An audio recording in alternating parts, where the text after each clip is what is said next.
Pakistan cricket team के fast bowler Mohammad Aamir के दौरे आयरलैंड के वीज़े की मंजूरी दे दी गई। ज़राए के मुताबिक मोहम्मद आमिर को क्लियरेंस दिए जाने पर वीज़े की मंजूरी दी गई। पाकिस्तान क्रिकेट बोर्ड मोहम्मद आमिर की फौरी डबलिन रवानगी के इंतजाम कर रहा है। वाज़ेह है कि वीज़े की मंजूरी ना होने की वजह से मोहम्मद आमिर कौमी टीम के हमरा डबलिन रवाना नहीं हो सके थे।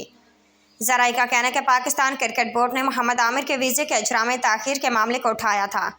पीसीबी के आला हुकाम ने फास्ट बॉलर के वीज़े के हवाले से क्रिकेट आयरलैंड से भी बात की थी। चेयरमैन पीसीबी मोहसिन नकवी ने मोहम्मद आमिर के वीज़े में ताख़ीर के मामले पर खुद एक्शन लिया था। ख्याल रहे कि आयरलैंड के खिलाफ T20 सीरीज़ खेलने के लिए पाकिस्तान क्रिकेट टीम डबलिन पहुंच चुकी है।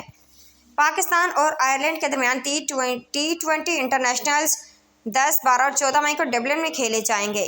आयरलैंड का दौरा मुकम्मल करके पाकिस्तान क्रिकेट टीम इंग्लैंड पहुंचेगी, जहां से इंग्लैंड के खिलाफ 4 T20 इंटरनेशनल मैचों के सीरीज़ खेलना है। इंग्लैंड और कौमी टीम के दरमियान खेले जाने वाले ये मैच 22 से 30 मई तक होंगे।